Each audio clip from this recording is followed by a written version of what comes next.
Once na binayaran niya ng OFW, dapat i-deliver mo yan kasi may address yan, may contact number. Imposibleng hindi nila makukuha yan. Imposibleng hindi nila matatanggap yan. Hindi nyo ba alam kung gaano kadaming OFW ang pinahihirapan nyo? Pero naman mga nagkiklaim, inaantay talaga yung boxes nila. Bago pa umalis si kabayan, pinadala yung box para pagdating niya na ando na yung box. Dumating na siya, paalis na uli. Hindi pa dumadating yung box. Tapos sasabihin mo unclaim. Makikita mo na ando na. Unclaim. Unclaim yung box. Kakakatawa. FW, bago pa nagpadala ng boxes, binayaran na. Lahat. Mga kababayan, talagang nanggigigil ako dito sa balikbayan boxes na to. Talagang hindi, merong nagbigay ng komento na nasagot daw yung issue about yan, balikbayan boxes na yan. Panoodin natin. Kahapon po ay nagkandak po ng interview ang reporter ng GMA7 24 Oras si Sir Jonathan Andal sa may-ari po mismo ng Golden Express International Cargo. Ito po ay ipiniliwanag po natin na maayos na ang naturang mystery boxes po ay isa pong unpaid boxes o hindi na po na kompletong bayad ng ating kababayan. At ito Ano daw? Unpaid. Unpaid boxes. Unpaid boxes ng ating mga kababayan. Paano mo nasabing unpaid boxes? Isa din akong OFW. Alam ko kung paano nagpapadala ang mga OFW. Pag OFW ka, hindi ka makakapagpadala ng iyong mga boxes kung wala kang bayad. Yan ang maliwanag. Makakakuha ka ng box sa isang courier o isang agency. Makakakuha ka ng box, babayaran mo yung box. After mo na babayaran yung box, pupunuin mo yung box. Ha? Pupunuin mo yung box. Pag napuno mo yung box, dadalhin mo o papipick up mo siya doon sa courier o doon sa agency na pagpapadalhan mo. Yun ang maliwanag. Huwag mong sasabihin na unpaid. Hindi unpaid yan. Walang nagpadala like KSA. Walang nagpadala na libre. Lahat yan binabayaran. Binabayaran lahat yan ng mga OFW bago pa umalis. Bago pa umalis yung box na yan. Paano sasabihin yung unpaid yan? Hindi yan unpaid. Okay? Huwag nyo sabihin unpaid. Ayusin nyo. Ayan, babayaran. Para mabayaran. Anong babayaran pa? Bago ka pa nagpadala. Bago ka pa nagpadala ng boxes galing sa ibang bansa, yung FW, bago pa nagpadala ng boxes, binayaran na. Lahat. At ang kompleto yung detalye. Kung saan mo dadalhin, may contact number. Hindi sila nagpapadala. Kailangan mo, kompleto yung detalye mo. May address, may cellphone number. Ano mo sasabihin mo? Kakagigil kayo. ay binigyan po ng maraming buwan na palugit upang bayaran po ng ating kababayan. Pero hindi na po niya ito na kompleto ng bayad. So, lumabas naman din po sa balita na makikita niyo po mamaya na ang lahat po ng mga cargo company ay ginagawa rin po ang ganitong mga bagay para at least maibalik man lang yung mga ginastos nila na nang maipadala po yung cargo boxes sa... O yan. Para maibalik man lang yung ginastos nila. Ha? Maibalik man lang yung ginastos nila. Papatawa ba kayo? Bakit naniningil kayo ng fees? Bakit naniningil kayo ng mga charges? Oh. Bakit ka naniningil ng bayad bago mo ipadala yung boxes? Magkano lang ba? Sa palagay mo, magkano yung pinagpapadala like KSA, like Saudi Arabia, magkano ang padala ng isang boxes? 5,000. 5,000 yan. Oh. Magkano yung mystery box na yan? Magkano yung balik box na yan? 5,000. Kakagigil kayo. Tapos, sasabihin nyo, unclean. Paano? Once na binayaran niya ng OFW, dapat i-deliver mo yan kasi may address yan, may contact number. Imposibleng hindi nila makukuha yan. Imposibleng hindi nila matatanggap yan. Kaya wala kang karapatang maningil. Wala kang karapatang singilin. Paano sasabihin mo unpaid? Unpaid. Sobra kayo. Unpaid. Pilipinas ng mga shipping company. So, may mga pagkakataon po talaga na ang ibang kababayan natin ay hindi na po nababayaran yung cargo company, so yung cargo boxes nila. Kaya po ang ginagawa po para at least maibalik yung at least 10% o 20% ng ginastos ng cargo company para maipadala yung boxes sa Pilipinas, ay ibinebenta po ito sa murang halaga. At ayon nga po sa custom ay maglalabas sila ng panukala o patakaran kung paano ito mai-handle na susundin naman po ng mga cargo company, kabilang na po ang Golden Express International Cargo. Panoorin po mismo ang ulat mula sa 24 oras. Yan kung ituring ang mga balikbayan box na pinag-ipunan at pinaghirapan ng mga OFW para Oh, take note ha. Pinag-ipunan at pinaghirapan ng mga OFW yan. Pinag-ipunan at pinaghirapan ng OFW. Tapos binayaran. Binayaran ang pagpapadala. Ha? Ano kayo? Ito talaga yung nakakapikon eh. Nakakapikon. Pwede naman kayo maggawa ng ibang description. Pwede kayo maggawa ng ibang title. Bakit ginagamit niyo yung balikbayan boxes? Pwede yan. Yung mga kumukuha like ibang China, kung ano. Kasi ginagawa niyong issue para maging patok. Para maging patok yung online business nyo. Para sumikat. Bakit kailangan gamitin yung balikbayan boxes? Hindi nyo ba alam kung gaano kadaming OFW ang pinahihirapan nyo? Nakakayamot kayo. Sobra na yung ginagawa nyo sa online. Masyado kayong magagaling. Hindi nyo ba man lang iniisip yung nararamdaman ng mga OFW sa ganitong sitwasyon? Sa ganitong pangyayari? Gagamitin nyo sa pansarili nyong interes para sa inyong business. Gagamitin nyo mga OFW para lang mag-apoy sila at para maging sikat kayo at maging kilala kayo sa online. Ang kakapal ng mukha nyo. Laging customs ang problema. Pambihirang buhay yan.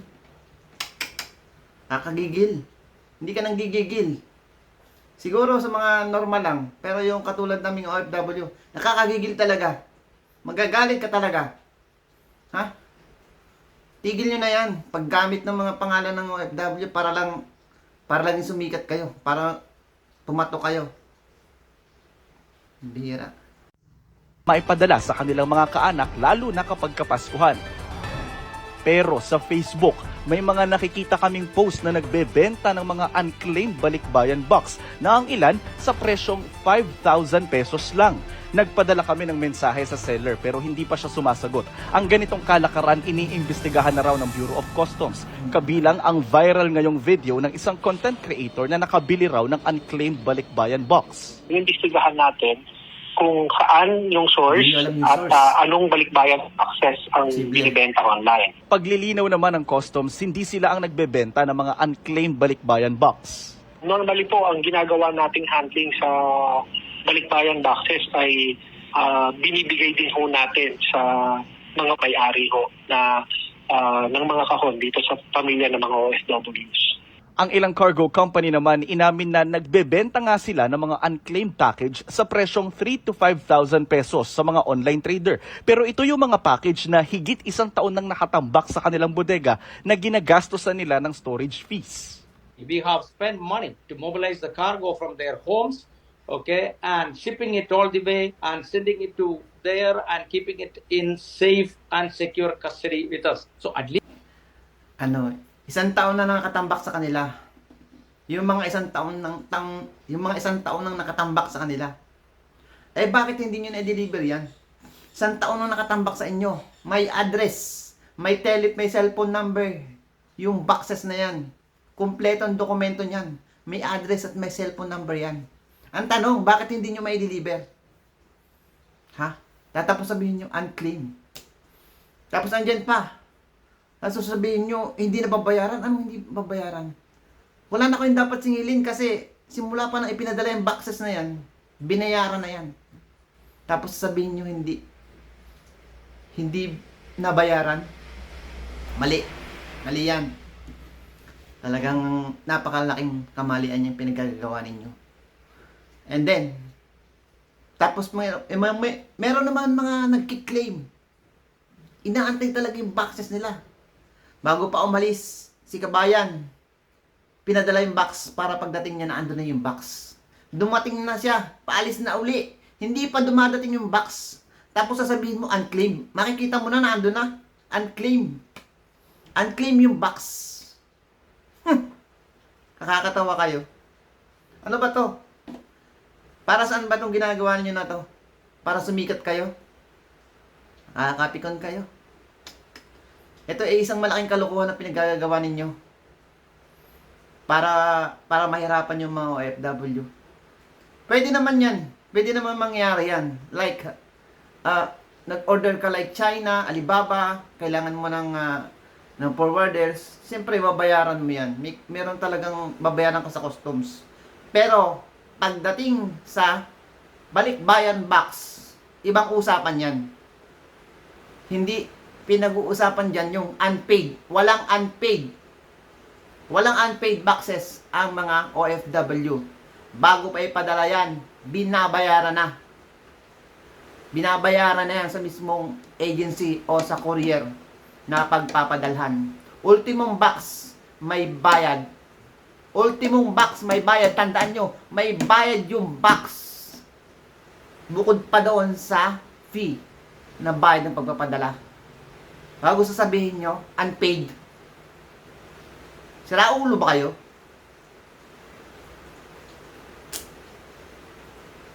Naman. Yan lang. Paliwanag, gawin nyo na maganda. Huwag nyo gamitin yung OFW para sa ganyan. Yung mga yung ganyan na style, hindi dapat pinapalusot. Dapat hindi pinapasikat yung mga ganyan. Wala. Pansariling kapakanan lang ang kanilang iniisip. Hindi nila iniisip yung damdamin na mararamdaman ng mga OFW. Marami diyang hindi nakatanggap. Maraming hindi nakatanggap na mga balikbayan box sila, mga pinadala nila, tapos makakita sila ng ganyan. Makakita sila ng box na ibinebenta online na ang nakalagay ay tagline ay balikbayan box, unclaimed balikbayan box. Ano ka? Niloloko mo ba mga OFW? Di ba napakasakit yun? Napakasakit yun sa aming mga OFW na makikita namin o malalaman kahit ba hindi aming hindi namin box yung nandyan, yung naka-display na yan, na unclaimed na yan. Kung anong nararamdaman ng may-ari niyan, yun din ang nararamdaman namin mga OFW. Kaya ayusin nyo. Yung nagpasimuno na ito dapat managot. Kung gaano yung dinulot nyo sa mga OFW. Ayusin nyo. Ayusin nyo yung paggawa ng description sa mga video nyo. Ayusin nyo yung paggawa ng mga diskarte sa video nyo. Hindi yung gagamitin nyo yung hahanap lang kayo ng magandang caption para pasikatin ng isang video. Hindi nyo nararamdaman kano katindi sa mga OFW pinaggagawa nyo.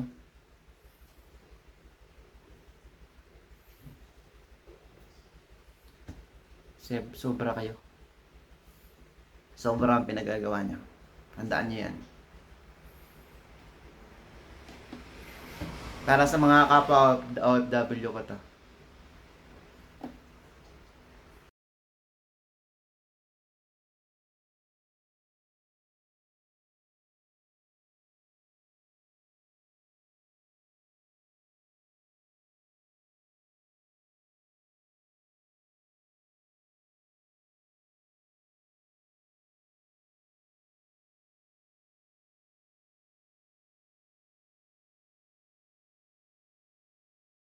Let us cover a small part of the freight.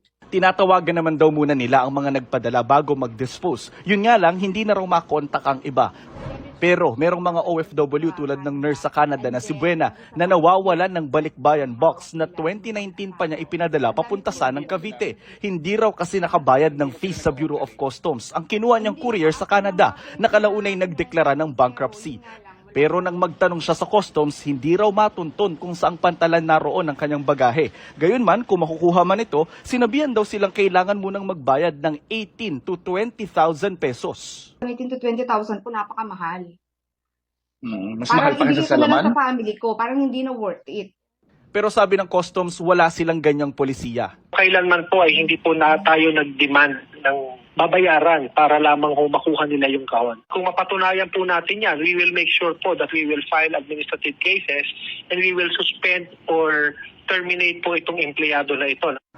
Sa unang 3 buwan ng 2024, maglalabas na raw ang customs ng listahan ng mga accredited na consolidator at forwarding company para magabayan at hindi na maloko ang mga OFW na nagpapadala ng balikbayan box. Para sa GMA Integrated News, Jonathan Andal, nakatutok, 24 oras. So malino na po mga kabayan na wala pong nangyaring scam at ang naturang mystery boxes po na nabili po ni Sir Alexis ay dumaan po sa maayos sa proseso at ito po ay pinagbenta lamang po para po yung ginastos po ng cargo company doon sa pagpapadala sa Pilipinas na hindi naman po nabayaran ni kabayan ay maisauli at mapakinabangan din po ng ilan po sa mga kababayan natin. So ito po ay legal na proseso at wala pong tinatago at wala pong maling ginagawa ang naturang cargo company, especially po yung nakita nyo pong logo ng Golden Express International Cargo. Patuloy po ninindigan ang Golden Express International Cargo na magbibigay po tayo ng tapat at garantisado at transparent na serbisyo para sa ating mga kababayan. DJ Lakwatsa po, Lakwatsa, Balitang OFW.